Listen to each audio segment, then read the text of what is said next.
একটা গল্প বলি। একটা আতরের দোকানের সামনে থেকে একটা সুইপার হাইটে যাচ্ছিল। সুইপার আতরের ঘ্রাণে সে বেহুশ হয়ে পড়ল।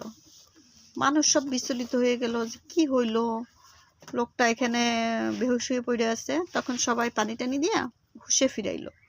হুশে ফেরানোর পরে জিজ্ঞেস করা হলো যে তুমি বেহুশ হয়ে কেন পড়ছিলা? হ্যাঁ, তখন সুইপার বলতেছে কি যে এই আতরের দোকান থেকে এত দুর্গন্ধ আসতেছিল যার কারণে আমি বেহুশ হয়ে পড়ছি। হ্যাঁ, এখন কিছু মানুষের ঠিক এই অবস্থায়, মানে এই অবস্থা একদম।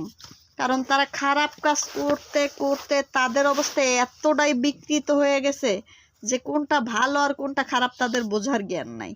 গল্পটা কিন্তু ওই আসলে সুইপারের জন্য ছিল না, গল্পটা ছিল তথাকথিত কিছু বেয়াদব মানুষের জন্য, যারা নিজেরা নোংরামি করে এবং অন্যকে ঠিক সেইভাবে ভাবে, নিজে যেমন সবাই ভাবে তেমন।